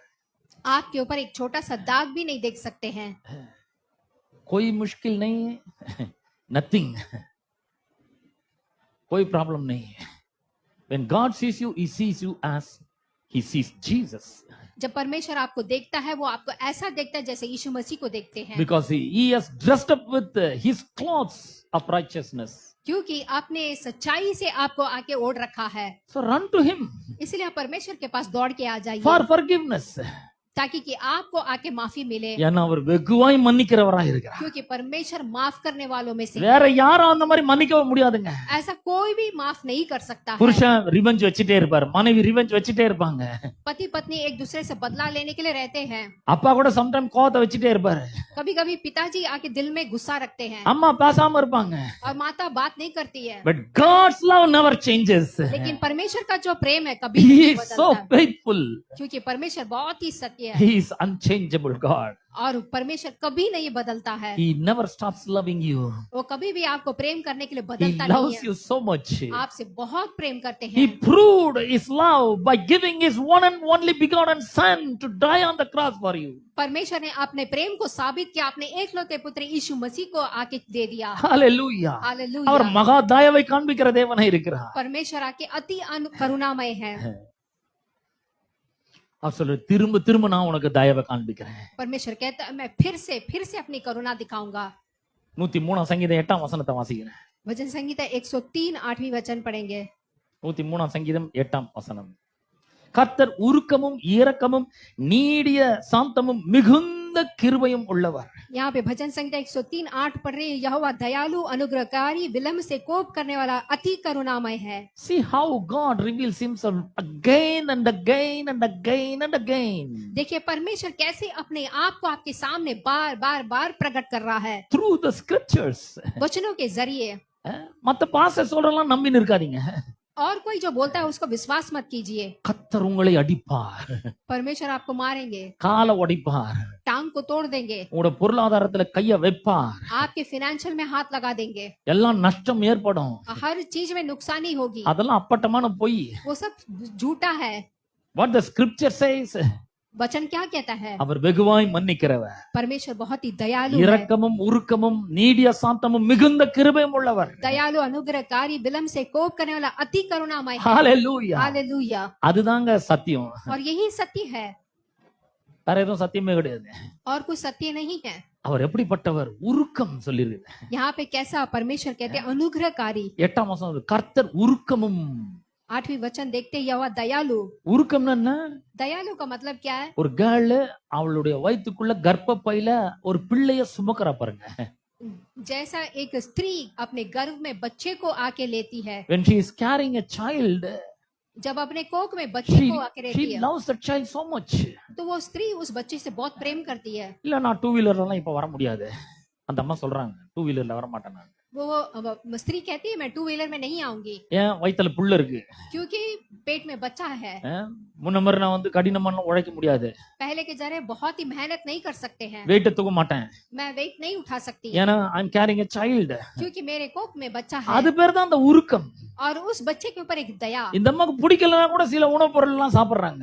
अब इस स्त्री को पसंद है फिर भी वो नहीं खाती है, ஏன்னா பிள்ளைக்கு நல்லதுன்னு சொல்றாங்க. क्योंकि बच्चे को अच्छा नहीं है। இவங்களுக்கு பிடிக்குதுன்றதுனால சில பிடிச்ச விஷயங்களை சாப்பிடாம இருக்கிறாங்க. तो ये स्त्री जो चीज खाने को इच्छा Yeah. होती है, नहीं खाती है। ஏன்? क्यों? வயித்துல இருக்கிற பிள்ளைக்கு ஒத்துக்காதுங்க. क्योंकि बच्चे को आके जमेगा அது नहीं। பாதுகாப்பா இருக்கணும், நல்லா வளரணும். अब बच्चा अच्छा बढ़ना है, அதுதான் அந்த உருக்கம் சொல்றாங்க. इसीलिए वो दया वो दिखाती है। கர்த்தர் உங்களை கர்ப்பத்தில் வைத்து சுமக்கிறது போல உருக்கம் உள்ள தேவனாய் இருக்கிறார். परमेश्वर कैसे अपने आके कोख में आके रखने की तरह प्रेम करते हैं। உங்கள் மேல அன்பும் அக்கறையும் உள்ள தேவனாய் இருக்கிறார். परमेश्वर आपके ऊपर प्रेम और दया दिखाते நான் हैं। சொல்றேன், யார் வேணா கைவிடலாம், உங்களை கர்த்தர் உங்களை ஒரு நாளும் கைவிடுகிறது இல்லை. मैं आज आपसे कहता हूँ कोई भी आपको हाथ छोड़ देगा, लेकिन परमेश्वर नहीं அவர் छोड़ेगा। உங்களை கைவிடாத தேவனாய் இருக்கிறார். परमेश्वर कभी भी आपको हाथ नहीं யோனா छोड़ेगा। தீர்க்கதரிசி ஞாபகம் இருக்கா உங்களுக்கு? यूना के बारे में हम आपको पता होगा। யோனா தீர்க்கதரிசியை பார்த்து ஆண்டவர் சொல்றாரு, அப்பா நினிவேக்கு போய் இன்னும் 40 நாள்ல நினிவே கவிழ்க்கப்பட்டு போன்னு சொல்லு போ அப்படிங்கிறார். अब योना के पास आके परमेश्वर कहते हैं जाके निनेवे के पास जा करके, அவன் பாருங்க, அவன் தர்ஷீஸுக்கு போற கப்பல்ல ஏறி வேற பக்கம் ஓடுறான். लेकिन वो तर्शीत को भाग जाता है திடீர்னு கடல் கொந்தளிக்குது, और अचानक आके समुद्र में आके तूफान आता है பெருங்காற்று வீச ஆரம்பிக்கிறது.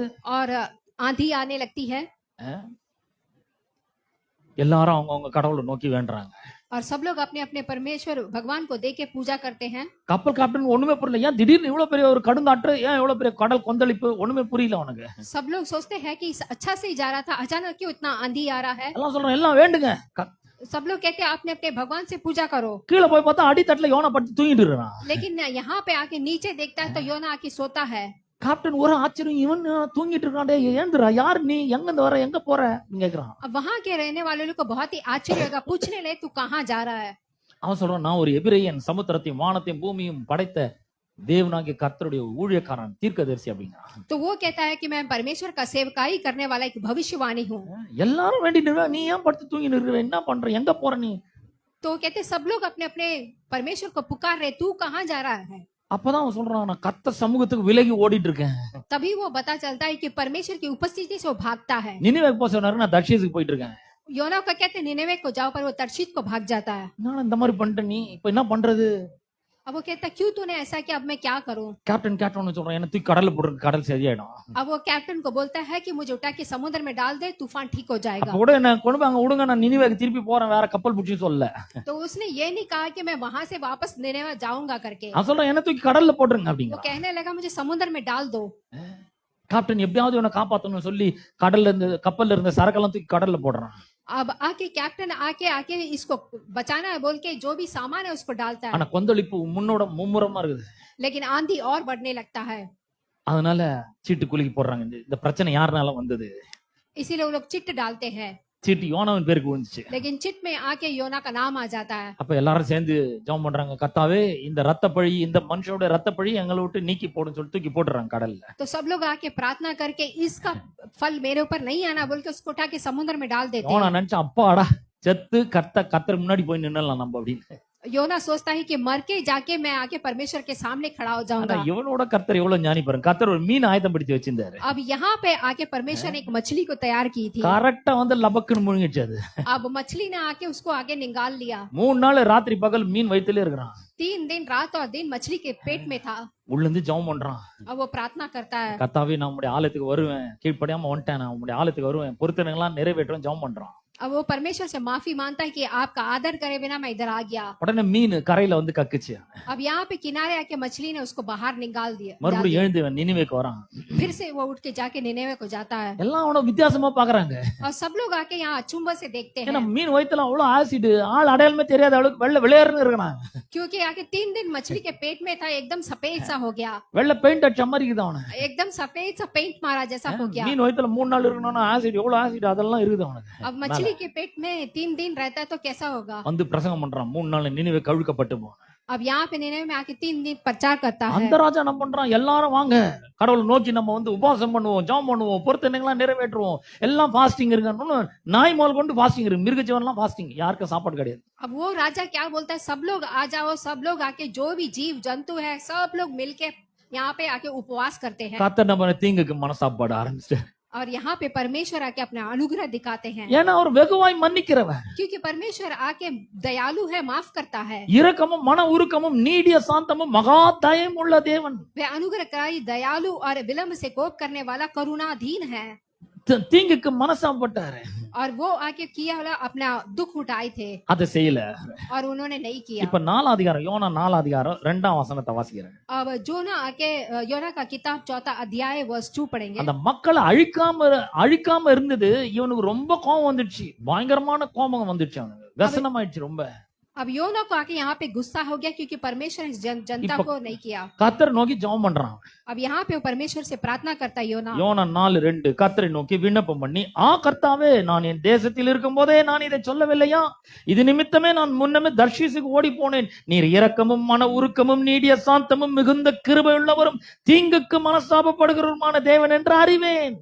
तो यहाँ पे योना का किताब 4 अध्याय 2 वचन में हम देखते हैं कि उसने योना से प्रार्थना कर कर ये कहा कि मैं जानता था कि तू अनुग्रहकारी, दयालु परमेश्वर, विलंब से कोप करने वाला, करुणाधीन और दुख देने में प्रसन्न नहीं होता करके बताता है। இவ்வளவு பேர் உயிரோட இருக்கிறாங்களே, அழியாம, எவ்வளவு சந்தோஷமா இருக்கணும் இந்த தீர்க்கதரிசிக்கு. अब इस भविष्यवाणी को इतने सारे लोग हैं, देखिए उसको खुशी हो रही है यहाँ ஆனா पे, சந்தோஷத்துக்கு பதில் வசனம் ரொம்ப ஆச்சு. लेकिन वो आके यहाँ पे खुश नहीं है, சமாதானத்துக்கு பதில் கோபம் ரொம்ப அதிகமாகுது. लेकिन उसको यहाँ पे गुस्सा ज्यादा आ நான் रहा அங்க है। இருக்கும்போது சொன்னேன்ல, தீங்குக்கு மனசாப்படுறவர் நீர். तो उसने आके वो बोला था, मैं वहां रहते समय आपको बोला था कि आप दुख देने से प्रसन्न नहीं होते। நான் போய் பிரசங்கம் பண்ணுவேன், அவங்க எல்லாம் மனம் திரும்புவாங்க, நீங்க அந்த தீங்க செய்யாதிருப்பீர், அவங்க எல்லாம் பழிச்சுப்பாங்க, அப்புறம் என் பேச்சுக்கு என்ன மரியாதை இருக்குது? तो वो कहता है कि मैं जाके वहां पे प्रचार करूंगा, वो लोग आके गलती को माफी मिल जाएगा, तो मेरा लिए क्या इज्जत रहेगा। நல்லவேளை கர்த்தர் இந்த தீர்க்கதரிசி மாதிரி எல்லாம் கிடையாது. तो देखिए यहाँ पे ये भविष्यवाणी की तरह नहीं मिला। அவர் வெகுவாய் மன்னிக்கிறவராய் இருக்கிறார். परमेश्वर आके विलंब से कोप करने தீங்குக்கு वाला, மனஸ்தாபப்படுகிறவராய் இருக்கிறார். और वो दुख देने में प्रसन्न नहीं होते। இரக்கமும் உருக்கமும் நீடிய சாந்தமும் மிகுந்த கிருபையும் உள்ள தேவனாய் இருக்கிறார். अनुग्रहकारी दयालु परमेश्वर अति विलंब से कोप करने वाले करुणाधीन है। ஏசாயா 54 8ஆம் வசனத்தை வாசிக்கிறேன். एसाया का किताब चैप्टर 54 वर्स 8 पढ़ेंगे। அற்பகாலம் மூண்ட கோபத்தினால் என் முகத்தை இப்பொழுது உனக்கு மறைத்தேன், ஆனாலும் நித்திய கிருபையுடன் உனக்கு இறங்குவேன் என்று கர்த்தராகிய உன் மீட்பர் சொல்லுகிறார். तो यहाँ पे आके 8वें वचन में देखते हैं, क्रोध के आगे में आकर मैंने पल भर में के लिए तुझसे मुंह छिपाया था, परंतु अब अनंत करुणा में तुझ पर दया करूंगा। அவர் சொல்ற நித்திய கிருபையினால உனக்கு இறங்குவேன். तो यहाँ पे अनंत करुणा से तुझे मैं देखूंगा। இந்த மாதிரி யாராலும் இறங்கவே முடியாதுங்க. इस तरह से कोई भी उतर नहीं सकता है। அவர் சொல்ற நித்திய கிருபை, मैं कहता हूँ अनंत करुणा, everlasting love, everlasting grace, जो अनंत करुणा, अनंत अनुग्रह, everlasting grace நான் உனக்கு காண்பிக்கிறேன். ये अनंत करुणा मैं तुझे दिखाऊंगा। எவ்வளவு அற்புதமான ஒரு தேவன். देखिए कितना अद्भुत परमेश्वर है। எரேமியா புலம்பல்னு ஒரு புத்தகத்தை எழுதி இருக்கிறார். यहाँ पे आके जेरेमिया के लैमेंटेशन में लिखा है, புலம்பல் 3ஆம் அதிகாரம் 22ஆம் வசனத்தை வாசிக்கிறேன், எனக்கு ரொம்ப பிடிச்ச வசனம். तीसरा वचन वर्स चैप्टर 3 वर्स 22 पढ़ेंगे। நாம் நிர்மூலமாகாதிருப்பது கர்த்தருடைய கிருபை, அவருடைய இரக்கங்களுக்கு முடிவில்லை, அவருடைய உண்மை பெரிதாய் இருக்கிறது। हम मिट नहीं गए हैं, यहोवा की महाकरुणा और फल है, क्योंकि उसकी दया असर है। எரேமியா பாபிலோன்ல சிறையிருப்புல இருக்கிறான். यहाँ पे एरेमिया बेबीलोन में आके यहाँ पे पकड़ा गया है, அங்க அவன் விரும்பாத காரியங்கள்லாம் நடக்குது. और वहाँ पे उसको नापसंद काम होता है। இவன் தீர்க்கதரிசனமா உரைக்கிறதை யாருமே நம்பவும் இல்லை, ஏற்றுக்கொள்ளவும் இல்லை, கீழ்ப்படியவும் இல்லை. और जो भविष्यवाणी बोलता है कोई भी विश्वास नहीं करता है, कोई भी आदर नहीं करता है। கர்த்தர் ஏற்கனவே சொல்லி அம்ஸ்டர், அவங்க வணங்க கழுத்துள்ள ஜனங்கள் உன் வார்த்தை கீழ்ப்படி மாட்டாங்க, நீ இருந்தாலும் போய் சொல்லு தீர்க்கதரிசன உரை. परमेश्वर ने पहले से बोल दिया था, ये जनता लोग आके मानेंगे नहीं तेरी बात को। அவன் பாபிலோன்ல சிறையிருப்புல இருக்கிறான். अब बेबीलोन में आके यहाँ पे पकड़ा हुआ है। அவன் சிறைப்பட்டு போன பின்பும் எரேமியாவுக்கு ஒரு பெரிய நம்பிக்கை அவனுக்கு இருக்கிறது. लेकिन जब वो वहाँ पकड़ा जाने के बाद भी वहाँ पे उसका एक बड़ा विश्वास था एरेमिया को, நான் இன்னும் உயிரோடு இருக்கிறேன், मैं अभी भी जीवित हूँ। நான் நிர்மூலமாகாதிருப்பது கர்த்தருடைய கிருபை, मैं नहीं मिटना, ये परमेश्वर की महाकरुणा है, அவருடைய இரக்கங்களுக்கு முடிவில்லை, और उसकी करुणा का कोई अंत नहीं है। அவர் இரக்கத்தை காண்பிக்கும் பொழுது ஒரே நாள்ல வாழ்க்கை வெற்றியுள்ள வாழ்க்கையாக மாறிடும். जब परमेश्वर अपनी अनुग्रह दिखाते थे, एक ही दिन में हमारा जीवन सफल हो जाता है। அவர் இரக்கத்தை காண்பிக்கும் பொழுது என் வாழ்க்கை ஒரே நாள்ல வித்தியாசமான வாழ்க்கையாக மாறிடும். जब परमेश्वर अपना अनुग्रह दिखाते हैं तो एक ही दिन में मेरा जीवन आके सफल हो जाता है। அவர் என் மீது தம்முடைய கிருபை இரக்கத்தை காண்பிக்கும் பொழுது வாழ்க்கை ஒரே நாள்ல ஜெயமுள்ள வாழ்க்கையாக மாறிவிடும். जब परमेश्वर मेरे ऊपर जब अपना अनुग्रह दिखाते तो एक ही दिन में मेरा जीवन सफल हो जाता है। எவ்வளவு இரக்கம் பாருங்க, देखिए कितना दया है। அவருடைய இரக்கத்தை நம்பிதான் நம்ம வரணும். हम आके परमेश्वर की दया को विश्वास करके ही जीना है। 51ஆம் சங்கீதம் भजन संगीता चैप्टर 51 1ஆம் வசனத்தை வாசிக்க போறேன் நான். पहला वचन पढ़ूंगा। இந்த வசனம் வந்து இந்த சங்கீதத்தை வந்து தாவீது எழுதுறான். எப்ப எழுதுறான்னா பத்சேபாள் இடத்துல அவன் பாவம் செஞ்ச பிற்பாடு எழுதுகிறான். तो ये दाऊद ये वचन कब लिखता है? जब वो पाप करता है, நாத்தான்வேல் வந்து அவனுடைய பாவத்தை உணர்த்துகிறான். और वहां पे आके उसके पाप को आके वो महसूस करता है। அந்த நேரத்துல கர்த்தர் பாடி இந்த ராக தலைவனுக்கு ஒப்புவித்த இந்த சங்கீதம். उस समय पे आके परमेश्वर का भजन गा के वो लिखता है। இந்த தாவீது வந்து ஒரு பெரிய ராஜா பாருங்க. दाऊद आके एक बहुत ही बड़ा राजा था। அவன் பெரிய ஒரு சாதாரண ஒரு மேய்ப்பன ஆட்டு மேய்ப்பனா இருந்தா அவனை கொண்டு வந்து கர்த்தர் ராஜா ஆக்கிட்டாரு. तो वो एक साधारण सा बकरी चराव करता था, लेकिन परमेश्वर ने उसको राजा बना दिया। 40 வருஷம் இஸ்ரவேல் ஆட்சி செய்தான். और 40 वर्ष उसने इसराइल पे राज्य किया। அவ்வளவு பெரிய ராஜா தான், ஆனா அவனுக்குள்ள ஒரு சின்ன அற்ப புத்தி அவனுக்கு. वो इतना बड़ा राजा था, लेकिन उसके दिमाग में एक छोटा सा एक पाप आ गया। அவனுடைய படையில ஒருத்தன் வேலை செய்யறான், போர்ச்சேவகனா, அவன் பேரு உரியா. அவனுடைய மனைவி பத்சேபாள் இடத்துல அவன் பாவம் செஞ்சான். तो वहां पे आके वो उसके साथ काम करने वाले बीबी के साथ उसने एक छोटा सा पाप कर दिया। அவனால வந்து அந்த பாவத்தை மறைக்க முடியல. तो दाऊद को क्या हुआ, ये पाप उससे भूला नहीं किया। அதனால அவன் என்னென்னமோ தந்திரம் பண்ணி பாக்குறான், அதெல்லாம் கூட ஒண்ணும் பலிக்க மாட்டேங்குது. वो बहुत कुछ करके देखता है, लेकिन फिर भी वो माफी नहीं मिलता है। அதனால அந்த பத்சேபாளுடைய கணவனையே கொண்டு போடுறான். तो इसीलिए वो उसके पति को ही वो मार देता है। யுத்தம் மும்முரமா நடக்கிற இடத்துல நிக்க வச்சு அவனை க்ளோஸ் பண்ணுங்க, ஆளை போட்டு தள்ளுங்கடா அப்படின்றான். युद्ध के भूमि में खड़ा करके उसको मार दो करके बोलता है। இவன் நினைச்சுனா நான் ராஜா, நான் செய்யறது யாருக்குமே தெரியாது அப்படின்னு நினைச்சுனா. वो क्या सोचा है कि मैं राजा हूँ, मैं करने वाला किसी को भी पता नहीं चलेगा। கர்த்தர் ஒரு தீர்க்கதரிசி அனுப்பி அவன் பண்ண எல்லாத்தையும் வெட்ட வெளிச்சமாக்குறாரு. लेकिन परमेश्वर एक भविष्यवाणी को खड़ा करके उसका जो भी काम है बता दिया। அவனுக்குள்ள குற்ற உணர்வு, ஆக்கினை தீர்ப்பின் உணர்வு, அவமானம் எல்லாம் சேர்ந்து கொள்ளுகிறது. अब उसके दिल में आके एक बहुत ही एक पाप का बोझ आ गया। அந்த நேரத்துல இந்த சங்கீதத்தை அவன் எழுதுகிறான். अब उस समय पे आके दाऊद इस भजन को लिखता है। மோசேயினுடைய நியாயப்பிரமாணம் என்ன சொல்லுது? இப்படிப்பட்டவனை கல்லெறிந்து கொல்ல வேண்டும். अब மோசே का वो क्या कहता है कि ऐसे लोगों को पत्थर से मार के मारना है। நியாயப்பிரமாணம் அப்படிதான் சொல்லுது. तो वाचा कुछ ऐसा ही कहता है। அதனால தாவீது வந்து கர்த்தாவே என்னுடைய யோகியத்தை நிமித்தம் நான் வரேன்னு சொல்ல. तो यहाँ पे दाऊद आके ऐसा कुछ नहीं बोलता है। நான் நல்லவன் அதனால வரேன்னு சொல்லல. मैं अच्छा हूँ करके नहीं बोलता है। நான் இஸ்ரவேலுக்கு ராஜா அதனால என்ன யார் என்ன பண்ண முடியும், நான் வரேன் அப்படின்னு இல்ல.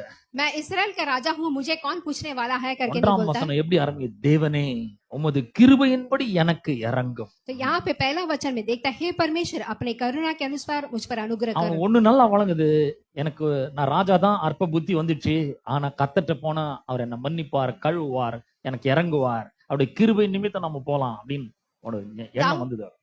दाऊद का एक बात समझ में आ गया, मैं राजा हूँ, मैंने गलती किया है, लेकिन परमेश्वर के पास जाऊंगी तो माफी मिलेगा करके उसे पता है। ஆண்டவரே நான் நியாயப்பிரமாணத்தின்படி வரல, तो वो बोलता है कि मैं न्याय के द्वारा नहीं आता हूँ, என்னுடைய ராஜ மேன்மையின்படி கூட நான் வரல, मैं अपने जो बकरी चराओ उसके में भी नहीं आता हूँ, தேவன் உமது கிருபையின்படி நான் வரேன், मैं आपके करुणा के अनुग्रह से आता हूँ, உங்களுடைய கிருபையின்படி எனக்கு இறங்கும். अपनी करुणा के अनुसार मुझ पर अनुग्रह कर। இன்னைக்கு நான் இங்க நின்னு பிரசங்கம் பண்ணுகிறேன், आज मैं खड़ा होकर यहाँ प्रचार कर रहा हूँ எனக்கும் இந்த கிருபை தேவை. और मुझे भी अनुग्रह जरूरी है। நான் வந்து நீங்க எல்லாம் கிருபை உங்களுக்கு வேணும், எனக்கு வந்து நான் என் யோகியத்தை நிமித்தம் வரேன்னா போச்சு, அவ்வளவுதான், முடிஞ்சு போச்சு கதை. तो यहाँ पे अनुग्रह आके नहीं है तो ऐसा नहीं। Everybody needs his grace and mercy. सब लोग को परमेश्वर के अनुग्रह की जरूरत है, Because எல்லாரும் பாவம் செய்து தேவ மகிமையற்றவர்களானார்கள். क्योंकि आके सब लोग पाप करके परमेश्वर ने अपने अनुग्रह दिया है। ஒரு ஆள் கூட நீதிமான் இல்லை, और यहाँ पे कोई आदमी भी नीति नहीं है உணர்வுள்ளவன் ஒருவனும் இல்லை, और कोई भी ऐसा नहीं है जो जानता है। தேவனை தேடுகிறவன் ஒருவனும் இல்லை. यहाँ पे परमेश्वर को ढूंढने वाला कोई नहीं है। எல்லாரும் ஏகமாய் வழி தப்பி கெட்டு போய் ஏகமாய் கெட்டு போனார்கள். सब लोग आके अपने बिगड़े हुए रास्ते में चलने वाले हैं। Everybody has lost their way. तो सब लोग ने अपने रास्ता को आके उन्होंने खो दिया है எல்லாரும் வழி தப்பி ஏகமாய் கெட்டு போனார்கள். और सब लोग आके रास्ते से भटक गए யாரோ हैं ஒரு ஆள் இருக்கான, ஒருத்தன் கூட கிடையாது. और यहाँ पे कोई भी एक नहीं है। So everybody needs his grace and mercies. इसीलिए परमेश्वर की करुणा और अनुग्रह हर एक को जरूरत है। Not only David, myself and yourself, everybody needs his grace. सिर्फ डेविड को या फिर हमको सबको जरूरत होता நீ है। நம்ம எல்லாம் உள்ள வந்து உட்கார்ந்துட்டு இருக்கோம், ஏன் நம்ம எல்லாம் ரொம்ப பரிசுத்தமானவங்களும் கிடையாது, இல்ல அவருடைய கிருபை நிமித்தம் வந்து உட்கார்ந்துட்டு இருக்கோம். यहाँ पे आप सब लोग आके बैठे ऐसा नहीं है, परमेश्वर का अनुग्रह आपके ऊपर है इसलिए आप यहाँ बैठे हैं। நான் சொல்றேன், நீங்க என்ன வேணா பண்ணிரலாம், இன்றைக்கு தேவனிடத்துல வாருங்கள். मैं आपसे कहता हूँ आप लोग ने कुछ भी किया हो, लेकिन आज आप परमेश्वर के पास அவரிடத்துல आइए। ஏராளமான கிருபைகள் இருக்கிறது, परमेश्वर के पास बहुत सारा अनुग्रह है, அவரிடத்துல ஏராளமான மன்னிப்பு இருக்கிறது. परमेश्वर के पास बहुत सारा माफी है। நிறைய பேருக்கு பாருங்க, அவர்களுக்கு விரோதமா நிறைய காரியங்கள் செய்யப்பட்டிருக்கலாம், सब लोग आके उनके विरोध बहुत सारे काम किए होंगे, நிறைய பேருக்கு விரோதமா அநியாயம் செய்யப்பட்டிருக்கலாம், बहुत सारे लोग ने अन्याय का काम किया होगा, நிறைய பேருக்கு விரோதமா அக்கிரமம் செய்யப்பட்டிருக்கலாம், बहुत सारे लोग ने बुरे काम किए होंगे, அநீதி இழைக்கப்பட்டிருக்கலாம். अधर्म के काम किए होंगे। ஆனா இன்னைக்கு நமக்கு நியாயம் இல்ல, கிருபை தான் தேவை நமக்கு. लेकिन आज हमें न्याय नहीं बल्कि अनुग्रह चाहिए। ஆண்டவரே உம்முடைய கிருபையின்படி நான் வருகிறேன். आप बोलिए परमेश्वर आपके अनुग्रह से मैं आपके पास ஒருவேளை आता இந்த பிரசங்கத்தை நீங்க யூடியூப்ல Facebookல கேட்டு கொண்டிருக்கலாம், हूं। अगर भले कोई आके ऑनलाइन में कोई भाई बहन हमारा प्रचार लेना। सुन रहे हैं இன்ஸ்டா ரீல்ல நீங்க கேட்டு கொண்டிருக்கலாம். या फिर इंस्टाग्राम में आप सुन रहे होंगे, நான் சொல்றேன், அவரிடத்துல வாருங்கள், मैं आपसे कहता हूँ परमेश्वर के पास आइए। அவர் வெகுவாய் மன்னிக்கிறவராய் இருக்கிறார், वो आपको माफ करेंगे இரக்கமுள்ள தேவனாய் இருக்கிறார், क्योंकि वो अनुग्रहकारी है மகா தயவுள்ள தேவனாய் और இருக்கிறார். बहुत ही दयालु है। அவர் சொல்ற, என்கிட்ட வரணும் ஒரு ஆளை கூட நான் புறம்பே தள்ளுகிறது இல்லை. तो जो परमेश्वर के पास आता है उसे कोई नहीं छोड़ता है। This covenant love, the hesed love, unchanging and everlasting love will embrace you and wash you. ये वाचा से बांधा गया जो प्रेम जो कभी बदलता नहीं है, जिसका कोई सीमा नहीं है, वो आपको गले से लगा लेगा, அவருடைய அன்பு மாறாத அன்பா இருக்கிறது. क्योंकि परमेश्वर का जो प्रेम है कभी भी नहीं बदलता है। கடைசியில ஒரே ஒரு வசனத்தை மட்டும் உங்களுக்காக நான் வாசிக்க விரும்புறேன். आखिरी में से एक वचन पढ़ना चाहूंगा। எபிரேயருக்கு எழுதின நிருபம் इब्रियों का किताब 13ஆம் அதிகாரம் 13वीं अध्याय 5ஆம் வசனத்தினுடைய பிற்பகுதியிலிருந்து நான் வாசிக்க போறேன். अब 5वीं वचन का पिछले भाग का मैं पढ़ूंगा. நான் உன்னை விட்டு விலகுவதும் இல்லை, உன்னை கைவிடுவதும் இல்லை என்று அவர் சொல்லி இருக்கிறாரு. அதனாலே நாம் தைரியம் கொண்டு கர்த்தர் எனக்கு சகாயர், நான் பயப்படேன், மனுஷன் எனக்கு என்ன செய்வான் என்று சொல்லலாமே. तो यहाँ पे आके परमेश्वर कहते हैं कि मैं तुझे कभी भी हाथ नहीं छोड़ूंगा, मनुष्य मेरे क्या करेगा करके. இப்போ 5वीं वचन கர்த்தர் சொல்றாரு, நான் உன்னை விட்டு விலக மாட்டேன், உன்னை கைவிட மாட்டேன். परमेश्वर कहते हैं कि मैं तुझे हाथ नहीं छोड़ूंगा, तेरे पास से नहीं जाऊंगा. இது தமிழ்ல சும்மா அப்படியே லேசா சொல்லிட்டு போயிட்டு அவ்வளவுதான். तो यहाँ पे ऐसा तमिल में ऐसा कुछ कहा गया है நான் உன்னை விட்டு விலக மாட்டேன், உன்னை கைவிட மாட்டேன்னு சொல்லிது. कि मैं तुझे हाथ नहीं छोड़ूंगा, तुझसे दूर नहीं ஆனா जाऊंगा. ஆம்பிளிஃபைட் கிளாசிக் வெர்ஷன் ஒன்னு இருக்கு. लेकिन यहाँ पे एक दूसरा जो वर्सन है, அந்த ஆம்பிளிஃபைட் கிளாசிக் வெர்ஷன்ல எப்படி வருது பாருங்க. यहाँ पे AMPC वर्शन में क्या बोलता है देखिए. எத்தனை முறை அந்த வார்த்தை வருகிறது என்பதை பாருங்கள். तो यहाँ पे कितना बार आता है देखिए. எபிரேயர் 13:5 வசனத்தை பிற்பகுதியிலிருந்து வாசிக்கிறேன். इब्रियों का 13 अध्याय 5वीं वचन से पिछले भाग से पढ़ूंगा. For God himself has said, तो यहाँ पे परमेश्वर खुद कहता है, I will not in any way fail you nor give you up nor leave you without support. मैं तुझे कभी ना छोड़ूंगा, ना कभी तुझे त्यागूंगा. அவர் சொல்றாரு, ஒரு நாளும் நான் உன்னை விட்டு விலக மாட்டேன், உனக்கு சப்போர்ட் பண்ணாம இருக்கவே மாட்டேன், உன்னை விட்டு கொடுக்கவே மாட்டேன் அப்படிங்கிற. वो कहते हैं मैं तुझे ना कभी छोड़ूंगा, ना कभी तुझे त्यागूंगा. சொல்லிட்டு இப்ப சொல்றாரு, I will not ஒரு முறை, அப்புறம் ரெண்டாவது முறை பக்கத்திலேயே I will not, மறுபடியும் மூணாவது முறை I will not in any degree leave you helpless nor forsake nor let you down, relax my hold on you. यहाँ पे Assuredly not அப்படிங்கிற. यहाँ पे बार बार 3 बार कहते हैं कि मैं तुझे कभी ना छोड़ूंगा और ना कभी तुझे त्यागूंगा करके. See how many times he said I will not, I will not, I will not, I will not. तो यहाँ पे देखिए कितना बार कहते हैं मैं ना त्यागूंगा, ना त्यागूंगा.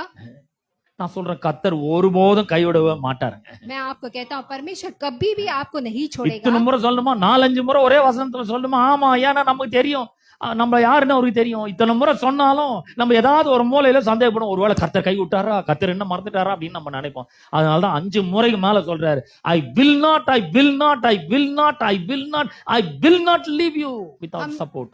हम लोग कभी कभी क्या करते, कितना बार भी बोलो संदेह करने लगते हैं, लेकिन इसीलिए परमेश्वर यहाँ पे बार बार कहते हैं मैं तुझे नहीं छोड़ूंगा, नहीं छोड़ूंगा करके. நான் சொல்றேன், கர்த்தர் உங்களை கைவிடவே மாட்டாருங்க. मैं आज कहता हूँ परमेश्वर आपको कभी नहीं छोड़ेगा. எங்க போனாலும் கைவிட மாட்டார். आप कहीं भी जाओ नहीं छोड़ेगा. எந்த சூழ்நிலையிலும் கைவிட மாட்டார். कोई सी परिस्थितियों में भी आपको नहीं छोड़ेगा. எப்போதும் கைவிடவே மாட்டார், கைவிடவே மாட்டார், கைவிடவே மாட்டார், கைவிடவே மாட்டார். और कभी भी परमेश्वर आपको नहीं छोड़ेगा, नहीं छोड़ेगा, नहीं छोड़ेगा. ஆனா இன்னைக்கும் பாருங்க, சபையில இயேசு என்னை கைவிட மாட்டார் உள்ள பாடுவாங்க. तो हम लोग कभी कलीसिया में परमेश्वर हमें हाथ नहीं छोड़ेगा करके गाना गाते ஆனா हैं, வெளியே வந்த உடனே எப்படி கை விட்டாருன்னு சொல்லுவாங்க. लेकिन बाहर आने के बाद परमेश्वर ने मुझे हाथ छोड़ दिया बोलेंगे. ஏன் கைவிட மாட்டாருன்னு இத்தனை முறை சொல்லிக்கிறாரு? क्यों हाथ नहीं छोड़ेगा यहाँ पे दोबारा बोला है? ஏன்னா ரத்தத்தினால உடன்படிக்கை பண்ணி அந்த உடன்படிக்கையின் அன்பு நிமித்தமா நம்ம நேசிச்சு அவர் சொல்றாரு கைவிட மாட்டேன். क्योंकि परमेश्वर ने अपने लहू के वाचा से यहाँ पे वाचा बांधा, इसके निमित्त ही आके परमेश्वर कहते हैं मैं तुझे नहीं ரத்தத்தை छोड़ूंगा. கொண்டு சத்தியம் பண்ணி சொல்லி இருக்கிறாருங்க, உங்களை கைவிட மாட்டேன்னு. परमेश्वर ने यहाँ में अपने लहू को रख के कसम खाकर कहा मैं तुझे नहीं छोड़ूंगा. எத்தனை பேர் சொல்றீங்க அவர் என்ன கைவிடவே மாட்டாருங்க? कितने लोग कहते हैं कि परमेश्वर मुझे नहीं छोड़ेगा. नहीं छोड़ेगा परमेश्वर, मेरे नहीं छोड़ेगा, आमेन. तुझे नहीं छोड़ेगा परमेश्वर. आमेन. आमेन. हालेलुया.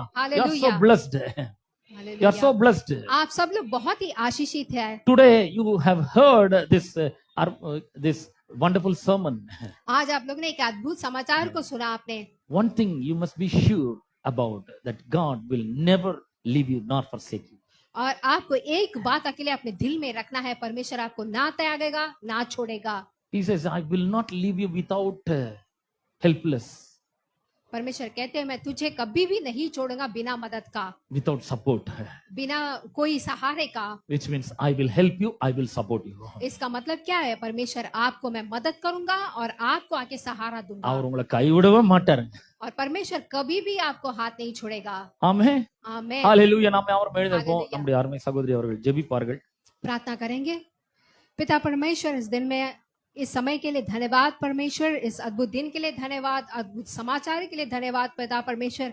आपका प्रेम पिता परमेश्वर, आपकी करुणा पिता परमेश्वर, हालेलुया, जो कभी भी खत्म नहीं होता है, जिसका कोई सीमा नहीं है, जो कभी बदलता नहीं है, उस प्रेम के लिए हम आपका धन्यवाद करते हैं पिता परमेश्वर। आपने अपने इकलौते पुत्र को हमारे लिए देकर पिता परमेश्वर, आपने इतना हमसे प्रेम किया, उसके लिए हम आपका धन्यवाद करते हैं। यहाँ पे मौजूद हर एक भाइयों बहनों को आपके हाथ पे सौंपते हैं पिता परमेश्वर, उनके घर परिवार को सौंपते हैं, उनके माता पिता को सौंपते हैं, उनके हर एक जरूरतों को सौंपते, इस नए महीने को आपके हाथ पे सौंपते, उनके हर जरूरतों को पूरा कीजिए, उनके खाना पानी को आप आशीष कीजिए, उनकी कमाई को आशीष कीजिए, उनको सफर को आशीष कीजिए पिता परमेश्वर। जो कोई भी वो इच्छा करते पिता परमेश्वर, उनकी दिल की इच्छा को आप पूरा करें पिता परमेश्वर। यीशु मसीह के नाम से उनको और उनके परिवार को हम आशीषित करते हैं पिता परमेश्वर। प्रभु के दास के लिए और उनके परिवार के लिए प्रार्थना करते हैं पिता परमेश्वर, उन्हें भी आप आशीष कीजिए पिता परमेश्वर। शुरुआत से लेकर अंतिम तक आपने चलाया, उसके लिए हम आपका धन्यवाद करते हैं।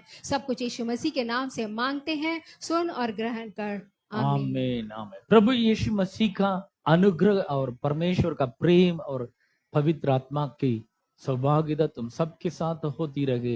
And all the saints of God से आमेन।